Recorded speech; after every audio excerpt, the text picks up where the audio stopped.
Hey BookTube, it is long past time for a weekly wrap-up. I got my ticket for the long way round. 2 bottle whiskey fall away. I know it's been a while, but you know, life happens. So I've read 9 books in that space of time, and I want to tell you what they were and what I thought of them.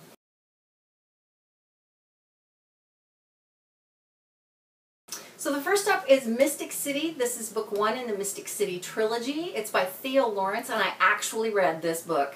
No kidding. I read this actual book with my good friend Cheryl as a buddy read. This is a dystopian and also sort of a fantasy.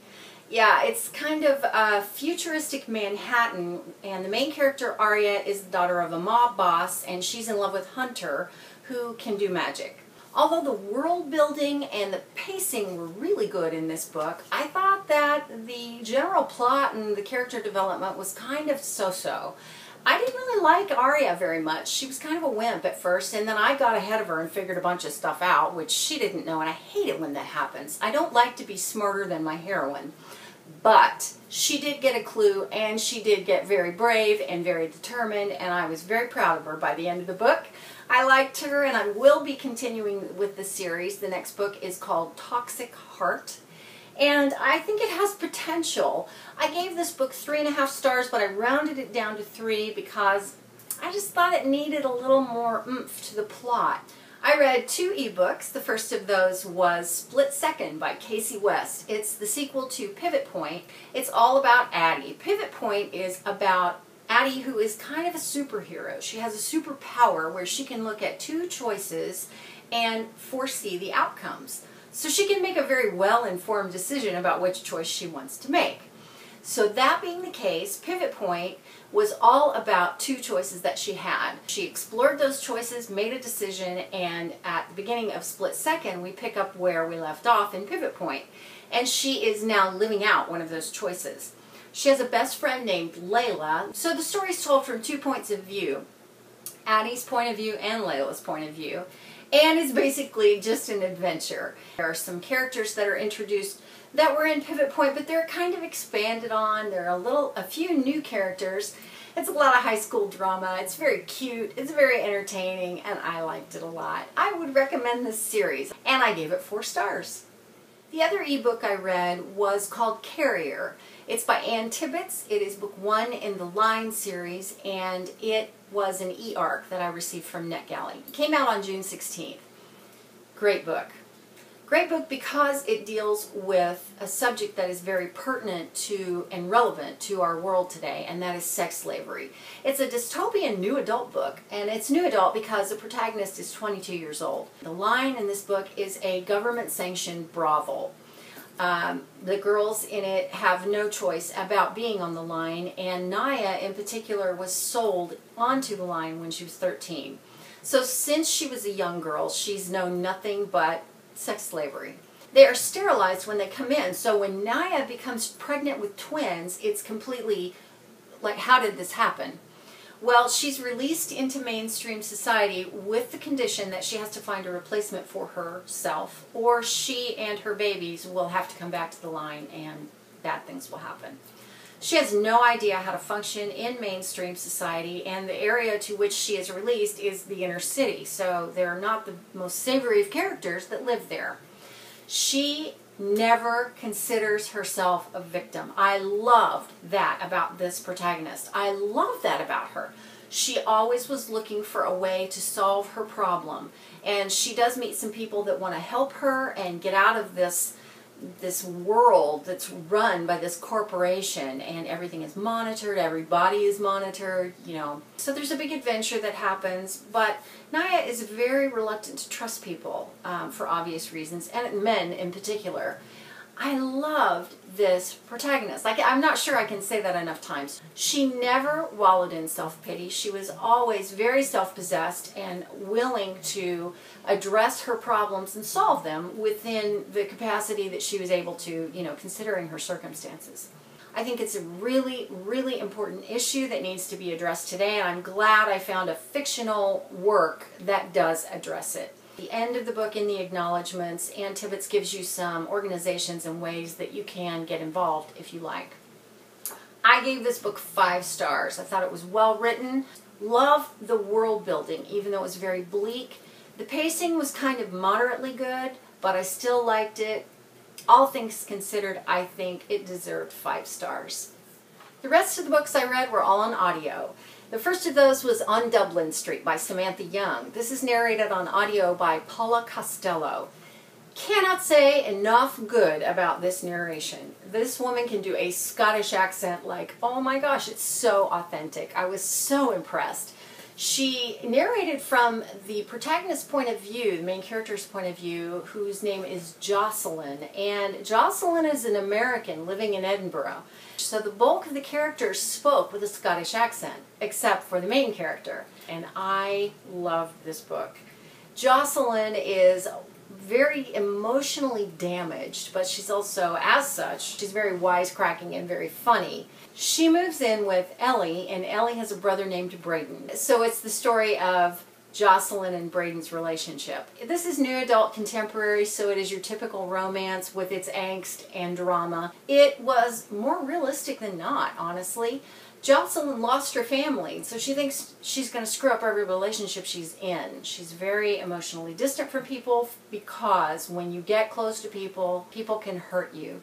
Stuff hurts. She doesn't want to hurt, so she keeps herself very far away from everything that might hurt her. Well, there's your plot right there. Plot moved along very well. There was some time in the end when it slowed down towards the end. You kind of wondered if there was going to be a happy ending, actually. Most of these sorts of books have happy endings, but I had my doubts about this one. I loved all of the characters. I don't think there was one in there that I didn't like. Had a great time with this book. I hated to leave these people. I hated to leave this world, even though it's a contemporary world and I could probably just move to Scotland. Either way, I gave it 4.5 stars, rounded down to 4, and I recommend it on audio because it was so good. Next up, I read The Winter's Curse by Marie Rutkoski. This is book 1 in the Winter's Curse series, and this is fantasy. It was narrated on audio by Justine Eyre. I am not a fan of Justine Eyre, and although I tolerated her in this novel, I would probably recommend that you read it in print. Because Justine Eyre has kind of a whine to her voice, and it drives me crazy. But I loved the book. This book is all about Kestrel and Aaron. Kestrel is the daughter of a general who is in the service of an empire which has basically conquered everything. It had a very Roman Empire feel to it, and they are living in a country that has been conquered and that desperately wants its independence back. The people in the country are all slaves to the empire, and Kestrel is in the marketplace one day and is compelled to buy a slave. The slave's name is Aaron, and so then it's the story of their relationship. I love this book because of the way that it explored the balance of power politically, the way it shifted and changed, and the way that the characters shifted and changed in response to that. The plot was really well done, the pacing was good, the character development was pretty much exceptional, but what made this book really, really wonderful was the writing. Marie Rutkoski can write. This woman, her writing reminds me a lot of Laini Taylor's writing in the Daughter of Smoke and Bones series, which is a YA fantasy series as well. Just beautifully done. This book was such a pleasure to listen to, even with Justine Eyre narrating. And the plot is engaging and interesting, and so I just want to tell you, you should read it. If you're interested in kind of that Roman Empire historical feel, then you'll love this book. I gave it 5 stars, and I highly recommend it. Next up, I read Catching Liam by Gennifer Albin. You may know Gennifer Albin as having written the Cruel series, and that is a young adult dystopian. It's excellent, and I rave about it all the time because I think it is so brilliant. It's all about women who can weave matter out of space and time. I think that's just genius, and you should read that. I really had no idea she wrote new adult contemporary, but she does, and she does very well. This is book 1 in the Good Girls Don't series. This was narrated on audio by Marian Hussey, and I really liked her narration. Liam is Scottish, and she did a fairly good Scottish accent. I gotta say, I was relatively impressed. Although I'm not sure I would have heard his voice quite the way in my head that she voiced him. I think it didn't really have to do with the accent, but more with Liam's character. Jillian and Liam have a one-night stand. Jillian has an issue and she makes herself emotionally unavailable to pretty much everybody because she doesn't think anybody will deal well with her issue. And she's not dealing very well with her issue, clearly. And so this kind of bleeds out into all these areas of her life. Suffice it to say that Liam pretty much won't take no for an answer. So it's a beautiful story about how she learns to overcome that and deal with it, and how sometimes you will meet a person that will love you in spite of everything. I followed that up with Unwrapping Liam, which is the novella 1.5 in that series. And it's all about Jillian and Liam and Christmas. I gave both those books 4 stars, and I highly recommend them. Next up, I listened to Revived by Kat Patrick. This is narrated on audio by Tara Sands. I wasn't overly impressed with the narration, and in fact, had I not been recommended this book, I probably would have DNF'd it because the narration was just not very good. Initially, I thought this was a book about reincarnation, but it's not. It's really all about a teenager learning to deal with death. Daisy has been brought back to life 5 different times. She's actually flat out died and been brought back to life with this drug called Revive. The plot really becomes all about Daisy having to deal with the fact that death is a thing of finality. It is not a temporary situation as she has kind of come to know it as. Because it's really geared to the young end of YA, and by the way, I think most of Kat Patrick's books are that way. I think it's a great book for that age group because of the subject matter. It's obviously a fictionalized fantasy, and so it's very entertaining. Actually, the plot was not terribly inventive, but I think for what it is, geared toward the age group that it's geared toward, it's very good. It's very well written, I have to say. So for that reason, I do recommend it. I think it's a great book for that age group. And I gave it 3.5 stars, rounded up to 4. And lastly, I buddy read a book with my good friend Cheryl. It was Frozen by Melissa de la Cruz. It was narrated on audio by Phoebe Strole and Dan Bittner, and I am not kidding you, they could narrate the national budget and I would sit and listen to it and be entertained. Dan Bittner in particular is that good. And he's done a lot of books with Phoebe Strole, and I have to say that they're so good together. This book is all about Nat and Wes. Nat and Wes live in a world where an ice age has happened.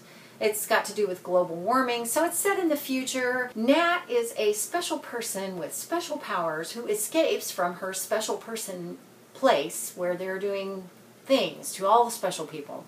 Yeah, suffice it to say that she runs off to Las Vegas and becomes a blackjack dealer.